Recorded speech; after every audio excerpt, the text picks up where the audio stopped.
how do you remove your Facebook page from your Instagram account using the Facebook app. Before I continue, if you're new to this channel, do subscribe to this channel so that you can get more social media tips like this. Without further ado, let's jump straight into my phone and let me show you how you can remove or disconnect your Facebook page from your Instagram account using the Facebook app. Let's go. Alright, first of all, open up your Facebook app. So what I'm going to do today is I'm going to remove the Instagram from the Facebook page. Alright, so open up your Facebook app. Click on the top left, the 3-line icon. It could look a bit different in Android. Just find for the 3 lines, it shows the menu icon. Okay, so you'll be seeing your profile. I want to switch my profile to my page profile, so I'm switching it to Finex Digital. I'm going to go quickly. So here is the page. All right, next I need to disconnect the Instagram. All right, click on the 3 lines again, the menu icon. Click on Professional Dashboard.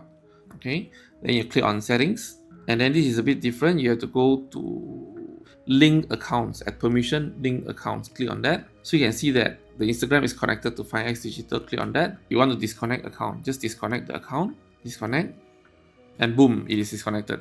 Right, so that's how you disconnect your Instagram account from your Facebook page using Facebook app itself. I hope this is helpful for you. If you like what I share, do give me a like and subscribe to this channel so that you can get more social media tips like this. Thank you so much for watching, and I see you next time. Goodbye.